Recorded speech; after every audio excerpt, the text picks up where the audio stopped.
ചരിത്രത്തിന്റെ ചോദ്യക്കടലാസ്. ഇതിൽ പേരും ഫോട്ടോ എല്ലാം ഉണ്ടല്ലോ.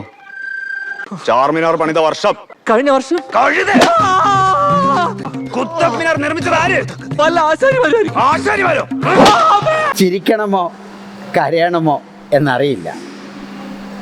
എങ്കിലും ഈ അവസ്ഥ ആർക്കും വരരുത്. അതിനായിട്ട് മുൻ വർഷങ്ങളിലെ ചോദ്യപേപ്പറുകൾ റെഫർ ചെയ്യുക എന്നത് അത്യന്താപേക്ഷിതമാണ്.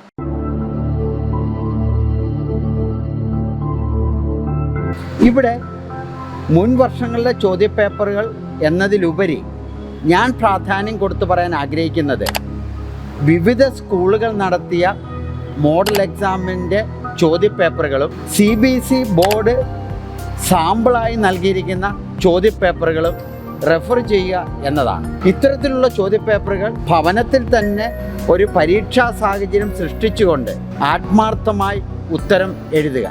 ആത്മാർത്ഥമായി ഉത്തരം എഴുതുക എന്ന് പറയുമ്പോൾ സമയബന്ധിതമായി ബുക്കുകൾ റെഫർ ചെയ്യാതെ എഴുതുക എന്നാണ് ഞാൻ വിവക്ഷിക്കുന്നത്.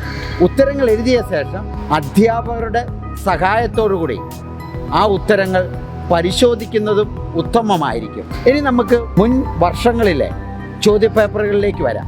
മുൻ വർഷങ്ങളിലെ ചോദ്യപേപ്പറുകൾ റെഫർ ചെയ്യുമ്പോൾ ശ്രദ്ധിക്കേണ്ട ഏതാനും കാര്യങ്ങൾ ഞാൻ പറയാൻ ആഗ്രഹിക്കുകയാണ്. 5 മുതൽ 10 വർഷം വരെയുള്ള ചോദ്യപേപ്പറുകൾ റെഫർ ചെയ്യുന്നത് അഭികാമ്യമായിരിക്കും. 3 മുതൽ 5 വർഷം വരെയുള്ള ചോദ്യപേപ്പറുകളിൽ നിന്ന് കൂടുതൽ കോമ്പിറ്റൻസി ബേസ്ഡ് ക്വസ്റ്റ്യൻസ് ലഭിക്കുന്നതാണ്.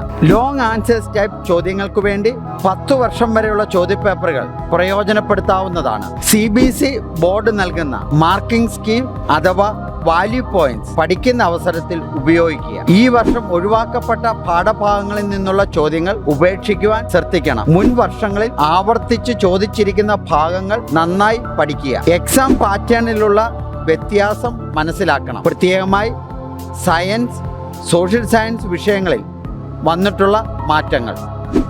2026 പരീക്ഷയ്ക്ക് കോമ്പിറ്റൻസി ബേസ്ഡ് ക്വസ്റ്റ്യൻ 50% ഓർക്കുക.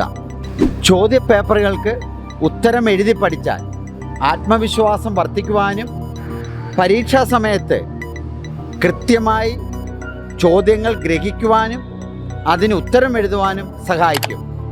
അതോടൊപ്പം സമയബന്ധിതമായി പരീക്ഷാ സമയത്ത് ഉത്തരങ്ങൾ എഴുതി തീർക്കുവാനും ഇത് ഉത്തമമാണ്.